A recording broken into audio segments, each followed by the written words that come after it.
This is CNN, the most trusted name in news. CNN Chile Radio. Podcast. Siempre. Sentirse bien es más simple de lo que crees. No es necesario abrumarse. Pequeñas acciones cotidianas hacen la diferencia. Y Macarena Morales sabe cómo ayudarte. Comienza Bienestar, el podcast en CNN Chile Radio. Hola, ¿qué tal? ¿Cómo están? Arranca un nuevo capítulo de Bienestar. Para estar bien, tenemos que estar sanas, tenemos que estar sanos. Y siempre hemos empujado a la medicina de prevención como uno de los grandes caminos para justamente evitar enfermarnos. Y en eso las vacunas han tenido un rol clave. Y quiero contarles lo siguiente y traerlos un poquito a la memoria, porque la pandemia nos evidenció muchas cosas. Más allá de poner a prueba los trabajos, poner a prueba las familias, fue la salud la que estuvo en el centro. Esperábamos con ansias en ese momento el desarrollo de una pronta vacuna que nos pudiera permitir salir del encierro, despejar las salas de urgencia, evitar muertes. Esperábamos y teníamos la fe puesta justamente en las vacunas. Sin embargo, las vacunas existen hace muchísimo más tiempo, bien lo sabemos, ¿cierto? Es más, ahí me va a confirmar la invitada que el científico británico pareciera Edward Jenner, considerado como el inventor de la vacuna, ya había puesto a prueba en el año 1796 esta capacidad de que tenemos de poder erradicar, incluso evitar enfermedades, porque había realizado experimentos con una viruela bovina. Bueno, eso es parte de la historia, veremos o no si es verdad. Lo cierto es que las vacunas son una medida de salud pública que han salvado muchísimas vidas. Pocas medidas han sido tan efectivas y rentables para controlar y prevenir enfermedades, mejorar la salud y la calidad de vida. Y ojo, prolongar la esperanza de vida. De acuerdo a un estudio del año 2024 que lanzó The Lancet, estimó que las vacunas desde el año 1974 pueden haber salvado más de 150 millones de vidas. ¿Escucharon bien? 150 millones de vidas. Estas preparan al sistema inmunológico para reconocer y combatir sus agentes infecciosos, virus, bacterias, previniendo enfermedades graves e incluso sus complicaciones, que pueden ser la muerte. Sin embargo, por extrañas razones que no entendemos, alejadas de la ciencia, un grupo de personas denominado movimiento antivacuna y que ha tenido cierto arrastre ha llevado a algunas personas a desconfiar de esto que es una herramienta clave para la medicina preventiva.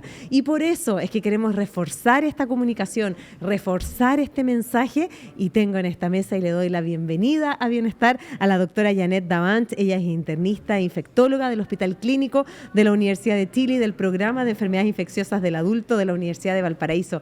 Gracias, Janet, por hacerte el tiempo y acompañarnos en esta conversación. Gracias a ti, Macarena. Bueno, hice una introducción, yo no sé si fue efectivamente en el año 1796, pero de que Chile, antes de que Chile fuera, y lo escuché también de ti, un país independiente, ya había preocupación por la vacuna. ¿Cuál es la historia de la vacuna y qué tan importante es en la historia de la salud? Bueno, como tú decías, gracias a Edward Jenner, un médico que trabajaba en realidad en la medicina rural. Era un hombre tremendamente observador, y lo que él vio en esa época, como tú describías, 1700, finales de 1700, es que muchos niños y personas morían por la viruela. La viruela, una enfermedad, una peste que devastaba pueblos, devastaba ciudades. Entonces, lo que él observó es que las mujeres que ordeñaban las vacas y que se enfermaban con lesiones cutáneas, con lesiones como vesículas en sus manos, no enfermaban de la viruela. Entonces pensó que de alguna forma estas lesiones que ellas adquirían en las manos las protegían de la viruela. Y lo que él hizo entonces fue extraer de estas pústulas, de estas vesículas que hacían las mujeres que ordeñaban las vacas, tomó la secreción y se la inoculó a otras personas. Y esas personas, inoculadas con esta secreción de las pústulas de las manos de las ordeñadoras de vaca, no enfermaban al exponerse a la viruela, a otros pacientes. La viruela probablemente es un virus de la familia de los virus pox, es una de los virus más transmisibles que se han descrito. Es decir, una persona puede enfermar a muchas personas y es una peste que puede producir la muerte. Un primo bien infame de la viruela debutó hace muy poquitito, ustedes lo conocen, el monkeypox, que es claro. un primo que no quisiéramos que hubiese debutado, que hubiese reaparecido, que es un primo de la viruela. Afortunadamente contamos con vacuna y por lo tanto se ha logrado contener muy bien la emergencia o la reemergencia de este virus pariente de la viruela. Y por lo tanto, cuando él describe esta protección a través de la inoculación de estas vesículas, piensa entonces que hay una protección a través de la transmisión de este virus, que en el fondo es un virus pox familiar de la viruela y que afectaba fundamentalmente al ganado bovino. Por eso el nombre también de vacuna, viene de vaca, o de ahí proviene entonces su nombre. Y como tú decías, a Chile, la historia, yo diría que nos acompaña con respecto a las vacunas es extraordinaria, porque hay un proyecto, cuando todavía éramos en las Américas, muchos de los países eran colonias, claro, colonias españolas, se produce lo que se llama la expedición filantrópica de las vacunas, con un médico que ha sido muy relevante para la historia de las Américas, Francisco Balmis. Hay libros que cuentan la historia novelada de Francisco Balmis, y la expedición filantrópica entonces fue la propuesta de este médico de traer ahora esta protección que ya estaba siendo tan útil en proteger a las personas para que no murieran de la viruela en Europa, hacia las Américas, hacia las colonias del Imperio Español, claro, del Reino Español. Y vinieron entonces niños que se iban inoculando brazo a brazo para llegar entonces con esta vesícula milagrosa que protegía a las personas, niños que trajeron en barco a las Américas con la idea de que estos niños posteriormente pudieran tener una familia, eran niños huérfanos, estamos hablando de principios del siglo XIX, y entonces se introduce la vacuna a las Américas, y a Chile llegó desde esa expedición filantrópica de las vacunas. Que es antes de nuestra independencia. Que es antes de nuestra independencia, con el señor Salvani. Está en los anales de la historia, hay reportajes de la Aurora de Chile, que es nuestro primer periódico, con respecto a la llegada entonces de este medicamento, de esta protección a través de las vacunas. Janet, desde esa época hasta ahora las vacunas han tenido un gran desarrollo, ¿cierto? Han logrado erradicar enfermedades, y que lamentablemente hemos visto brotes de enfermedades. Sabemos que en Chile aquellos brotes como el sarampión o la rubiola no han sido autóctonos, ¿cierto? Son más que todo importados, pero hemos visto en países que la gente ha dejado de vacunarse por una extraña razón que nos cuesta comprender, porque yo lo decía al inicio, creo que desde la pandemia que la vacuna se nos hizo muy familiar. Yo imagino que antes de la vacuna nadie se preguntó de qué laboratorio farmacéutico venía tal o cual vacuna, simplemente nos vacunábamos porque sabíamos que había un bien ahí. Pero eso que ha tenido, ¿cierto? Además un gran contrasentido, porque muchas personas, no la mayoría, han dejado de vacunarse y han dejado de protegerse a ellos mismos, pero también al resto. Por lo tanto, ¿cómo ves tú este movimiento de personas que ha dejado de vacunarse por distintas razones? Y que impacta algo que, mira, tú nos has contado historia desde desde el fin de 1796, que empezamos a erradicar enfermedades y que hoy día vamos a poder, incluso si no hacemos un esfuerzo importante, tenerlas de vuelta. Bueno, así es. No es una frase que sea mía, es una frase que he escuchado de los investigadores y de los que implementan los programas de vacunación, que las vacunas son víctimas de su propio éxito. Y eso es porque hoy día una mamá, un papá dice, ¿por qué vacuno de sarampión a mi hijo si eso no existe? Claro. ¿Por qué le voy a poner la vacuna de la polio si eso no existe? ¿Por qué voy a poner difteria si nunca he visto difteria?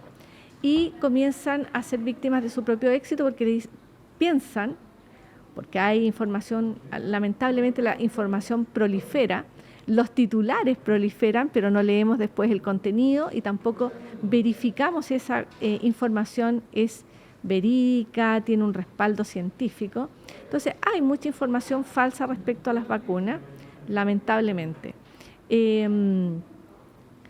las enfermedades infecciosas, lamentablemente, pueden volver y pueden reaparecer, como ha reemergido, por ejemplo, el sarampión. Hay otra posición, que los papás dicen, prefiero que mi hijo se enferme, claro, y así entonces queda protegido por la enfermedad natural. No, la enfermedad natural puede producir secuelas y puede producir muertes. Antes de disponer en Chile de una vacuna contra el sarampión, por ejemplo, estoy poniéndolo porque hoy día es un problema la reemergencia del sarampión, incluso en países con grandes recursos, era una de las causas de mortalidad infantil muy importantes en nuestro país. Imagínense. Y no solamente la mortalidad, sino que secuelas, es decir, enfermar y luego tener un deterioro en la calidad de vida para toda la vida por una enfermedad que es inmunoprevenible, es no solamente un contrasentido, sino que produce desesperanza pensar que lo más importante en la vida, que son los niños, no los vamos a proteger para que tengan una vida segura, una calidad de vida óptima. Y además, como tú decías, tiene un costo tremendo, no solamente para las familias, sino que también para el Estado, que debe hacerse cargo para toda la vida de una persona que tiene una discapacidad que pudo haber sido prevenida. Por lo tanto, en muchas ocasiones enfermar no es inocuo y puede tener consecuencias incluso fatales. La gente dice, bueno, yo, mi hermano, en mi familia, varios tuvimos enfermedades para las que hoy día hay vacuna y no nos pasó nada. Bueno, qué suerte. Es suerte. Angelito, claro, de la guarda. Qué suerte. Claro, porque yo tuve peste cristal y yo tuve grande, así, bueno, en la adolescencia, no lo pasé bien, y las marcas, etcétera. Claro, mi hermano, que en ese momento tenía, no sé, tenía 15, de haber tenido 4 años, tengo un hermano muy chico, a él le dio como nada, pero a mí me dio bastante fuerte. Pero hoy día elegí que mi hija no lo tuviera. Ahora, yo sé que hoy día la vacuna contra la peste cristal está incluida, pero cuando mi hija era pequeña era una vacuna que había que pagar y tuve la posibilidad de pagarla. Y dije, ¿para qué va a pasar por eso? Y muy bien. ¿Por qué va a pasar por eso? Y muy bien, porque además, y la pandemia nos demostró que las enfermedades infecciosas además tienen un impacto que no es homogéneo. Claro, impactan muchas veces más en grupos más vulnerables, no solamente desde el punto de vista socioeconómico, sino que también de salud. Tenemos muchas personas hoy día que tienen su estado inmunológico que está deteriorado por una enfermedad o por un medicamento. Tenemos mucha obesidad, la obesidad produce inmunosupresión, y eso significa que alguien que no enfermó gravemente y que pasó la enfermedad se la puede contagiar a otro que tiene riesgo de secuelas o de muerte. Por lo tanto, las vacunas nos enseñan algo que en lo personal creo que tienen algo que me gustaría que tuviera la sociedad. Las vacunas me protegen a mí, pero protegen a mi entorno. Protegen no solamente a mi entorno, sino que mucho más allá de mi entorno y permiten vivir empáticamente y cuidándonos unos a otros, que sería una sociedad bastante como perfecta a la que nos gustaría, Janet, como llegar. ¿Derribemos algunos mitos? Vamos. Ya. En primer lugar, lo que tú hablas, ¿esa es la inmunidad de rebaño? Existe la inmunidad de rebaño por las vacunas, y muchas vacunas necesitan esa inmunidad de rebaño. Por ejemplo, hemos escuchado a nuestras autoridades de salud llamar a vacunar contra la influenza. Claro. Y necesitamos llegar a este número mágico 85%, porque eso nos permite, y rápidamente necesitamos en un periodo, ojalá antes de la circulación viral, de que el 85% de la población esté vacunada para evitar, para ponerle una barrera a la circulación del virus. Y eso significa que los más débiles pueden enfermar con menor riesgo o no enfermar. Esa es la importancia de considerar una vacuna de rebaño. Muy importante también para sarampión, que como es tan transmisible, necesitamos vacunar al 95% de la población. Estamos conversando con Janet Davanche, ella es internista infectóloga del Hospital Clínico de la Universidad de Chile, del programa de enfermedades infecciosas del adulto de la Universidad de Valparaíso. Hablamos sobre la importancia de las vacunas, habíamos definido recién lo que es la inmunidad de rebaño, pero sabes que tengo una duda, porque muchas veces, a ver, yo puedo tener un virus, pero no necesariamente manifestar la enfermedad, pero sí ser vector del virus. Si yo tengo la vacuna, ¿no recibo el virus? ¿Lo tengo? ¿Cómo es eso? ¿Dejo de ser vector? ¿Disminuye la carga viral? ¿Por qué en el fondo yo ayudo a otro cuando me vacuno a mí mismo? Bueno, primero que nada, hay dos conceptos cuando aplicamos vacuna. Un concepto que es individual, ¿cómo me va a mí? Eso se llama eficacia. Me vacuno y tengo dos objetivos. Uno podría ser no enfermar, por ejemplo, la vacuna contra el sarampión. Pero el segundo objetivo podría ser enfermar, pero que sea leve. Objetivo de la vacuna contra el COVID, por ejemplo, claro, o la vacuna contra la influenza. Eso es cómo me va a mí. Y eso cuando trabajamos en vacunas se llama eficacia, cómo me va a mí. Pero tiene un segundo factor, efectividad, cómo le va entonces al grupo. Si yo me vacuno y tengo una buena eficacia en mí, mucho mejor cuando mi sistema inmune está óptimo, cuando no tengo ninguna enfermedad crónica, por eso se vacuna tanta población, se llama eficacia. Entonces, si yo logro vacunar a un grupo importante, logro esto que se llama, efectividad, que es lo que vemos en la comunidad. Entonces tenemos dos objetivos, eficacia, cómo le va a cada individuo, y la efectividad, cómo le va a toda mi comunidad. Cuando hablábamos de vacunas contra el COVID, que tú comentaste al comienzo de esta conversación, buscábamos fundamentalmente efectividad, cómo nos va a todos. A todos. Y la respuesta es que nos fue bien, porque estamos las dos acá conversando sin mascarilla y en un momento en que todas nuestras camas hospitalarias estaban pensadas para los pacientes con esta enfermedad emergente que apareció súbitamente, que enfermó a tanta gente y que no hay que olvidar que en nuestro país murieron alrededor de casi 60.000 personas y que no ha desaparecido. Ya ahí está la Organización Mundial de la Salud hablando de nuevas variantes. Así que efectividad, entonces, ¿cómo nos va como comunidad? Ahí tengo otra duda y vamos a seguir derribando mitos. Muchas personas decían que fue justamente el COVID, una enfermedad espontánea que se desarrolló muy rápido. Bueno, para qué contarles, todos vivimos esa historia, encerrados en la casa, muchos trabajos perdidos, retrocedió la pobreza, retrocedimos las mujeres en nuestros derechos. O sea, el costo no fue menor. O sea, la esperanza que teníamos en la vacuna para salir de eso era muy importante. Pero muchos decían, no, pero es que la verdad es que un laboratorio tarda 10 años en poder desarrollar una vacuna. ¿Cómo va a ser segura una vacuna desarrollada en tan poco tiempo? Aquellas pequeñas voces que se levantaban con información que yo no sé de dónde viene, porque muchos confiamos en la vacuna y fuimos, por supuesto, cuando nos tocaba en el tiempo ir a ponernos la vacuna. ¿Es real eso?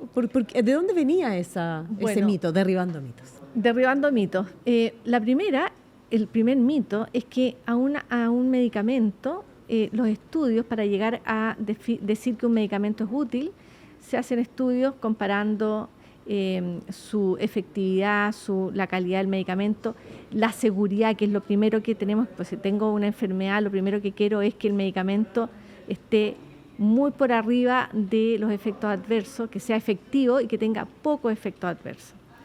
A las vacunas casi no se les aceptan efectos adversos. Imagina. Por ejemplo, mucha gente dice, oye, yo no puedo tomar penicilina porque soy alérgica. No puedo tomar un quimioterápico, tiene muchos efectos adversos, pero el bien final es la curación de la enfermedad, pero tiene efectos adversos y estamos dispuestos a asumir el efecto adverso. A las vacunas no solamente estudiamos, voy a poner un ejemplo, si a un medicamento, para estudiar un medicamento necesito 100 personas en el estudio, para estudiar una vacuna necesito millones. Es decir, estudiamos grandes grupos de personas para asegurar lo principal. Casi nada de efectos adversos. Los efectos adversos pueden ser dolor en el sitio de la inyección, decaimiento. A veces no es tan pequeña decaimiento, uno se siente más mal, pero el paracetamol va a ser nuestra compañía y los síntomas se van a ir en 24 o 48 horas. Yendo ahora a lo que sucedió en pandemia por SARS-CoV-2, yo quiero destacar a una mujer que es extraordinaria, que ganó el premio Nobel el año 2023. Kathleen Kuriko, una mujer húngara que finalmente desarrolló toda su investigación en Estados Unidos, de bajo perfil, una mujer pero brillante, que desde la década de los 80 venía desarrollando las técnicas que utilizan RNA mensajero. El RNA mensajero. Y con sus investigaciones ya venían estudiándose vacunas con RNA mensajero. Recuerden que no ha sido solo el SARS-CoV-2 emergente, tuvimos emergencia de Zika. Mucha gente dice, pero 80% no da síntomas, pero transmisión vertical, y se vio lamentablemente niños con secuelas congénitas para toda la vida en el sistema nervioso central, así es. Entonces, ya venían desarrollándose vacunas y con la idea de contar con estas vacunas eventualmente en algún minuto, y aparece SARS-CoV-2.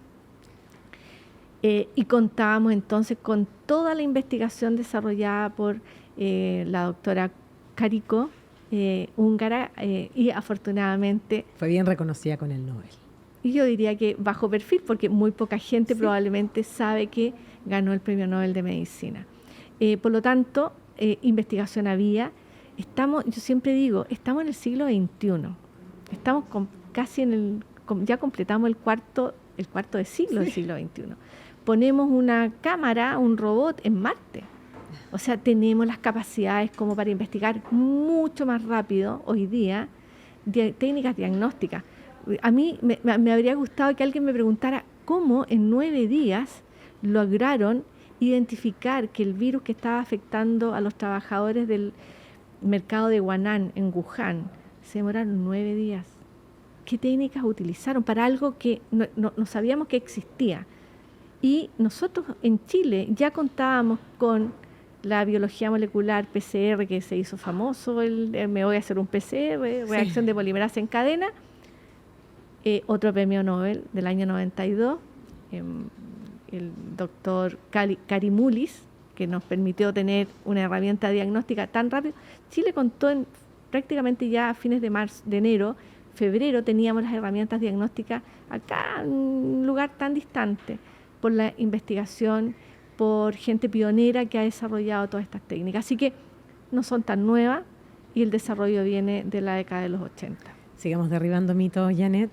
Muchos se ha escuchado sobre esta posible vinculación. Yo sé que ahora mucho menos, pero para despejarlo igual, pero sí, yo diría unos 10 años atrás, vinculado al autismo. Tú me imagino lo has escuchado también. ¿Qué pasa ahí?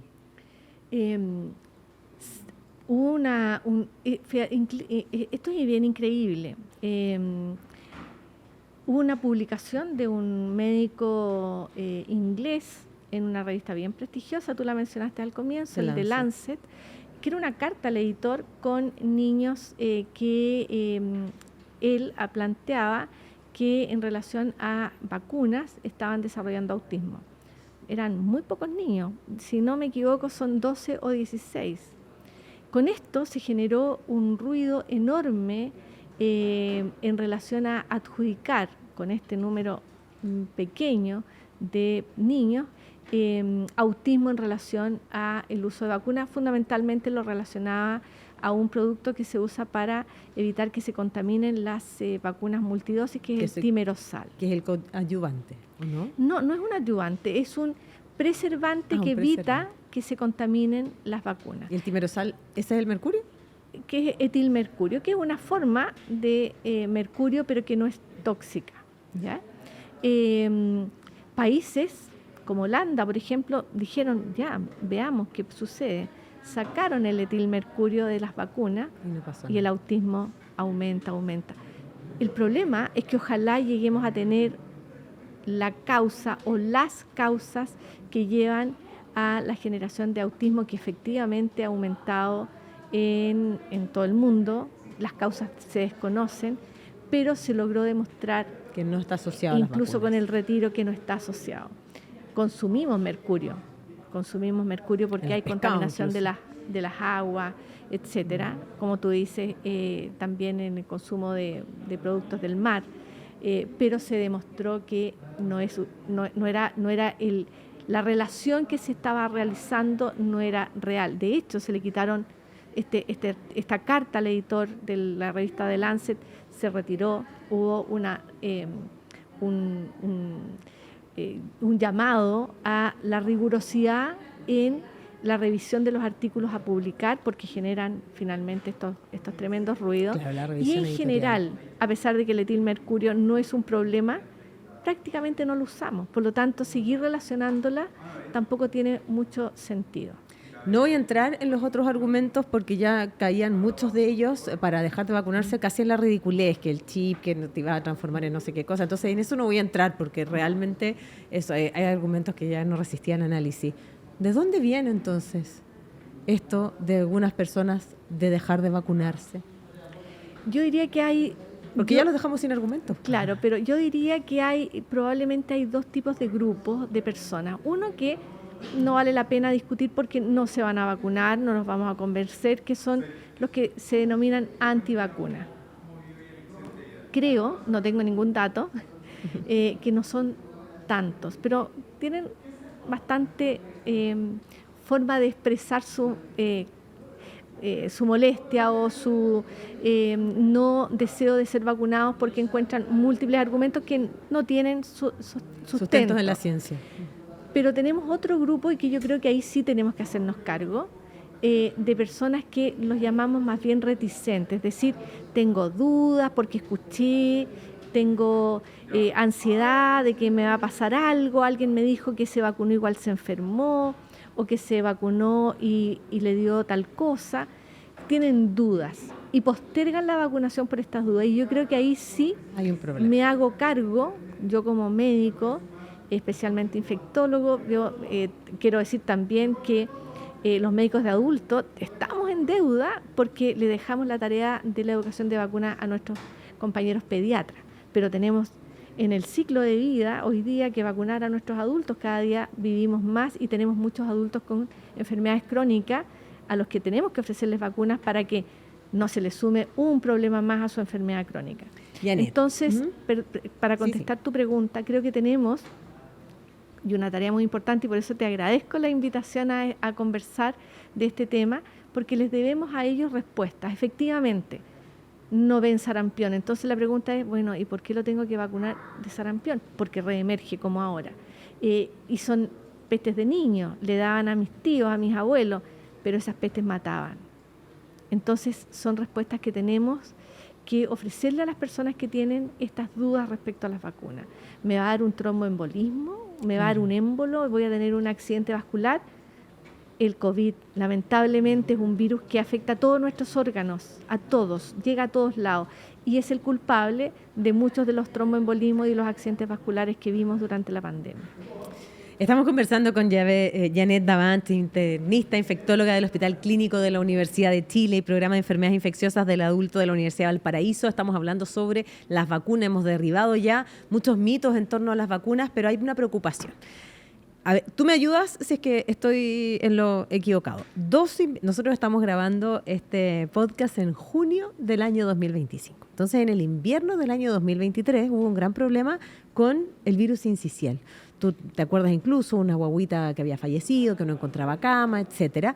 El gobierno hizo todos los esfuerzos por traer, y ahí tú me reafirmas, un medicamento que no es una vacuna, pero que opera como si fuera vacuna, que es un medicamento monoclonal, que en el fondo da la inmunidad para evitar, sobre todo, ¿cierto?, poder tener el virus sincicial en guaguitas pequeñas, que sobre todo son las más susceptibles. En el invierno del 2024 tuvimos una importante alza de la influenza, y ahí sí queda rabia porque hay vacuna.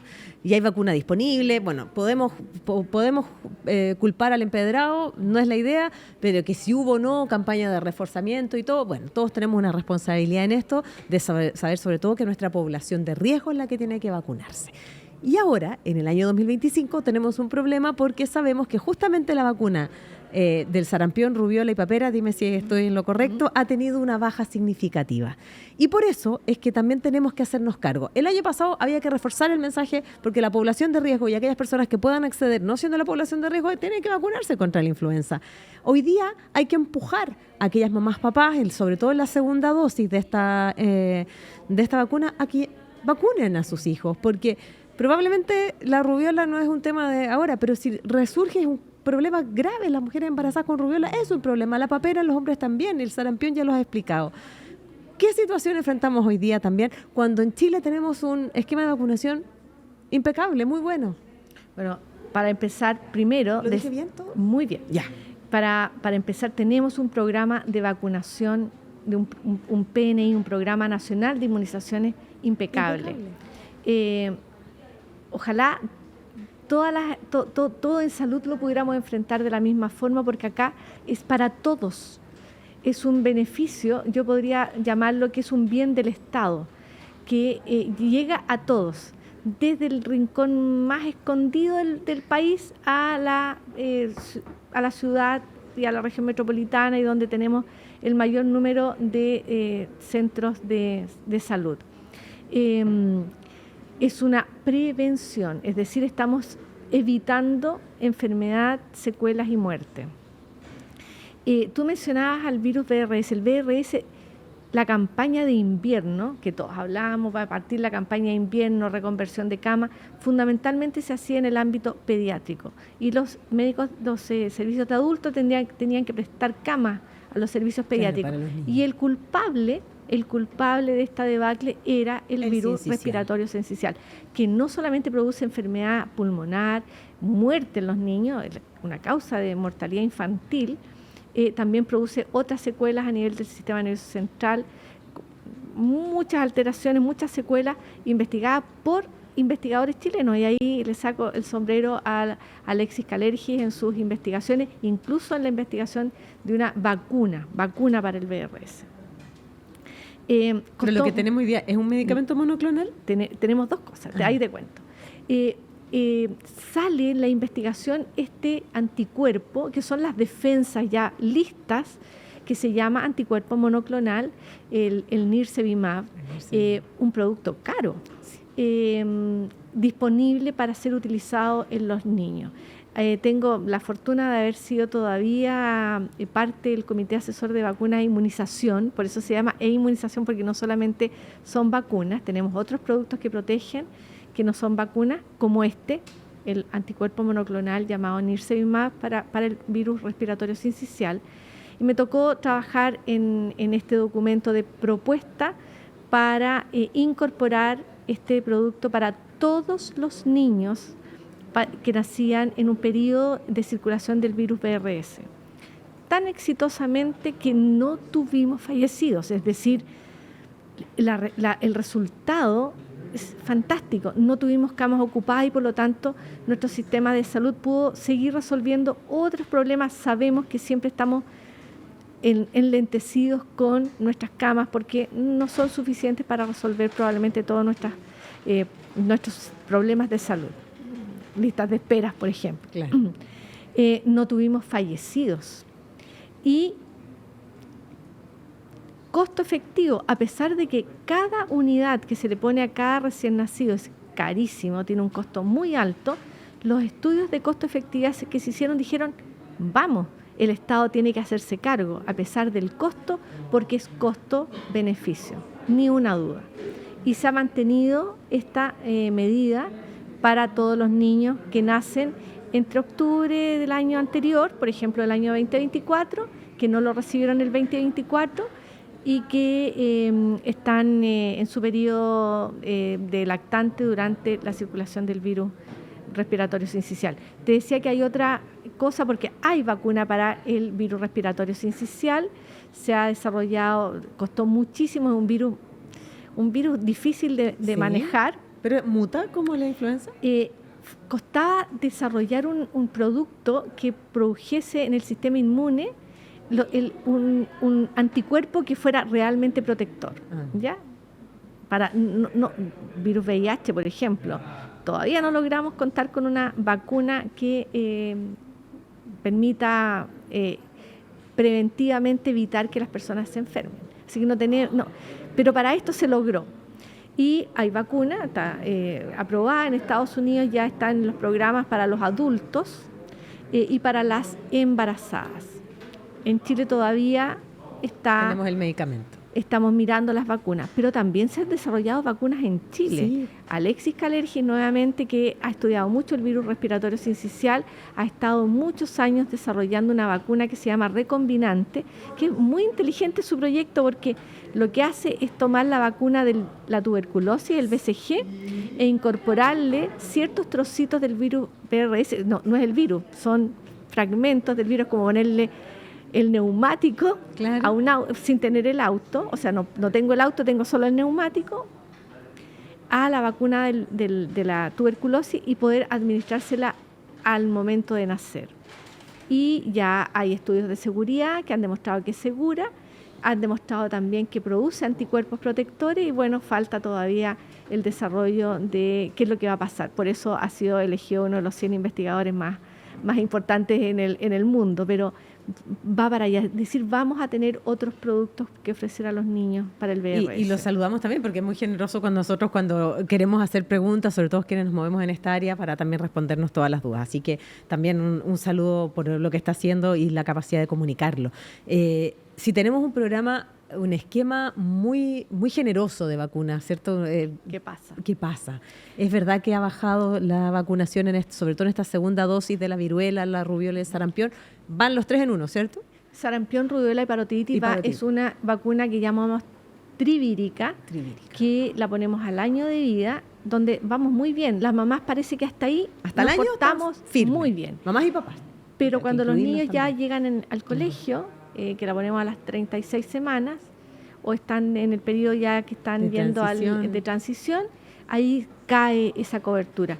Necesitamos, como te comentaba, un 90% de cobertura para seguir libres de sarampión en Chile. ¿Tú crees que entonces, porque si en el fondo esos papás, mamás, tutores pusieron esta primera dosis, no hay razón para no poner la segunda? Por lo tanto, debe ser algo así como un olvido, un descuido o una falta de reforzamiento del pediatra. Yo creo que necesitamos un reforzamiento del pediatra, necesitamos trabajar con los educadores, que sean ellos también, con ustedes, los periodistas, que nos permitan llegar con más información.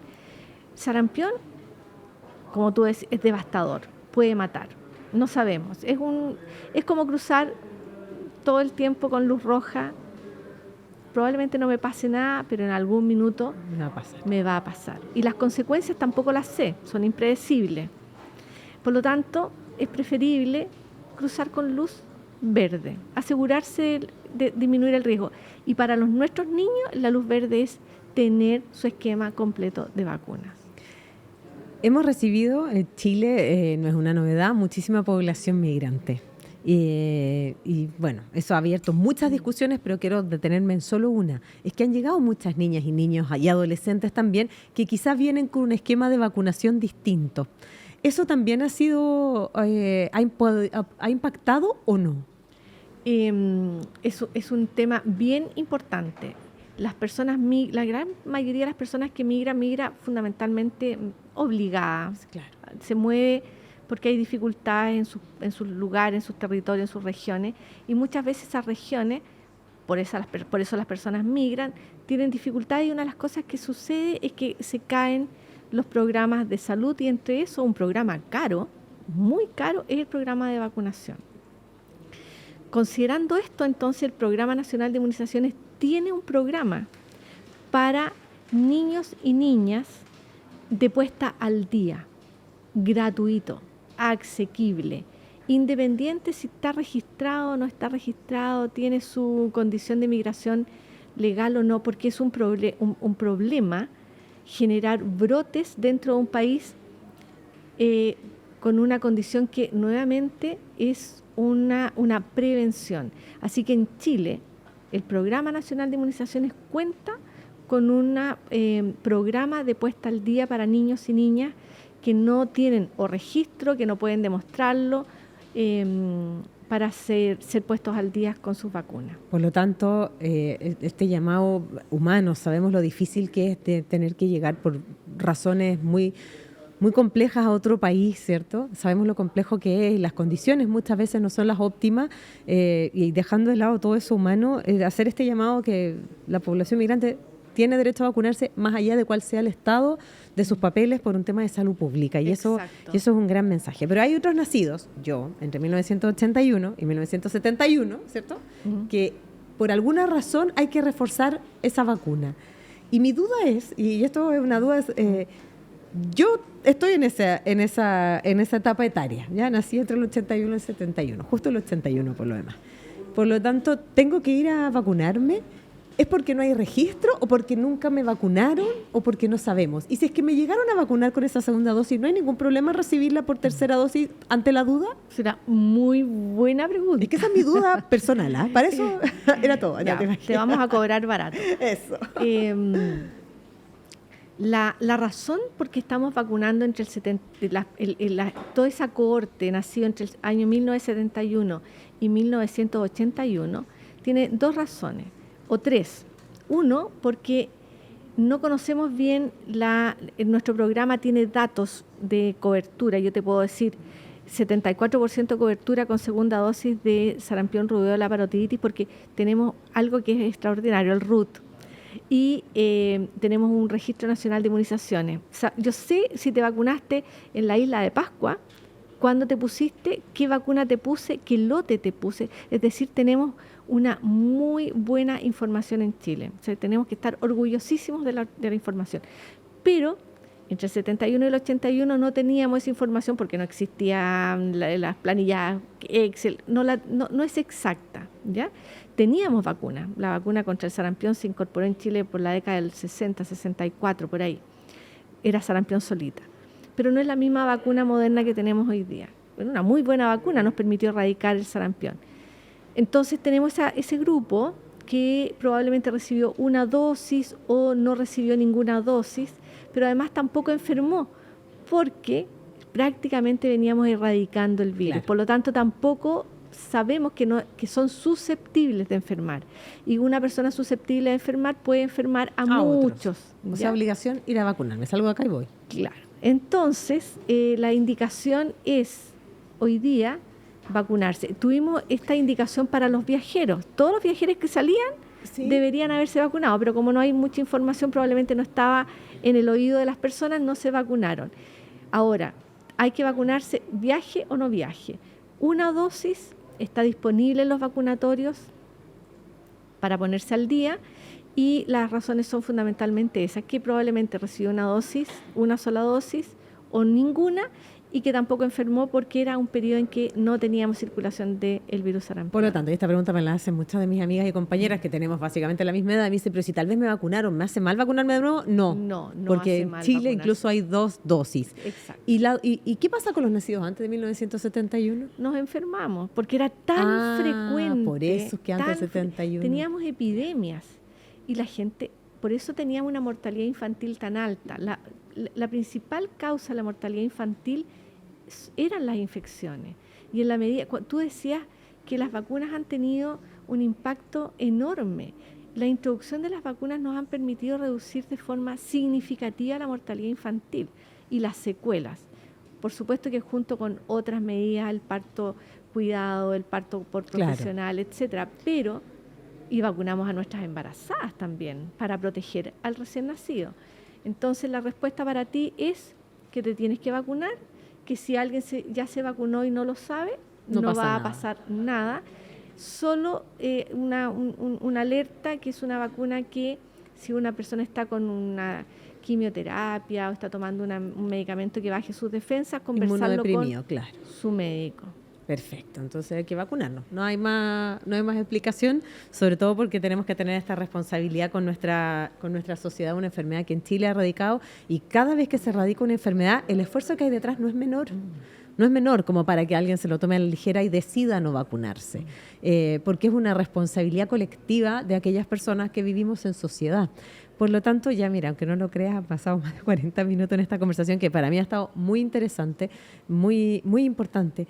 ¿Cuál sería tu principal mensaje que pudieras compartir a todas las personas, sobre todo aquellas que sí, que no sé si me voy a vacunar?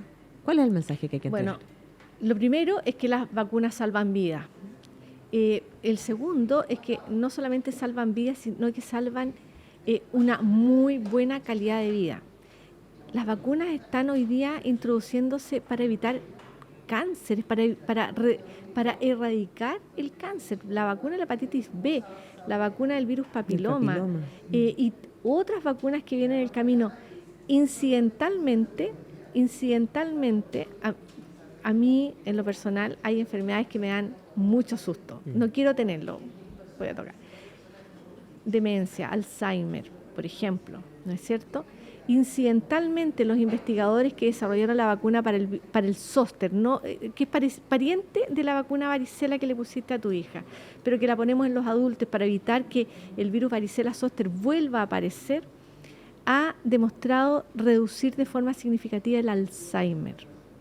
Imagínate. O sea, si a mí me dicen mañana que tengo una vacuna que puede evitar una enfermedad a la que yo le tengo miedo o susto, y que corro a vacunarme.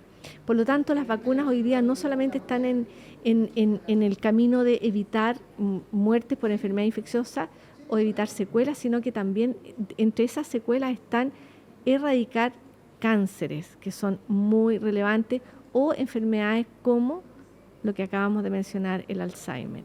Las vacunas están disponibles. Para que lleguemos con una vacuna a el brazo de un niño, de un adulto, de una persona que tiene que se va a trasplantar, que lo voy a proteger para evitar que ese trasplante, ese paciente trasplantado muera de una enfermedad infecciosa, estamos seguros de perdón que sea repetitiva, de la seguridad de ese producto, porque es prevención. Entonces, debo estar segura. Y una vez que estamos seguros de ese producto, llega al brazo de las personas.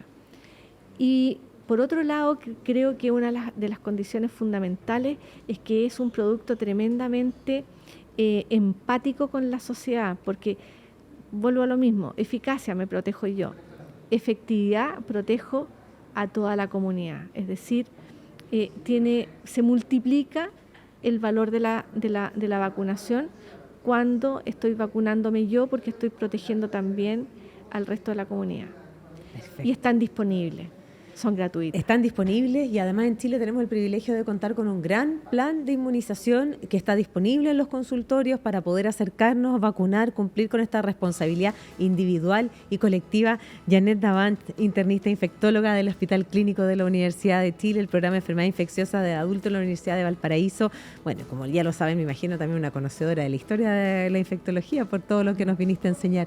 Gracias por acompañarnos en Bienestar. Gracias a ti, Macarena, por invitarme. Porque podemos estar bien, y de eso se trata, abrazar la medicina de prevención. Por ahí decían que las vacunas, el agua potable y los antibióticos han sido claves para evitar muertes en el mundo. Entonces, si está ahí a la mano, ¿por qué no nos hacemos cargo? Y nos hacemos cargo de forma responsable. Gracias por acompañarnos en un capítulo más de Bienestar. Gracias por compartirlo, gracias por escucharlo. Los espero en un próximo episodio. Chao, chao. Hasta aquí llega el podcast Bienestar con Macarena Morales.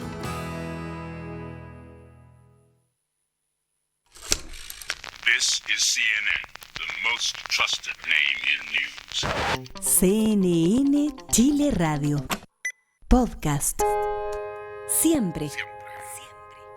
Siempre.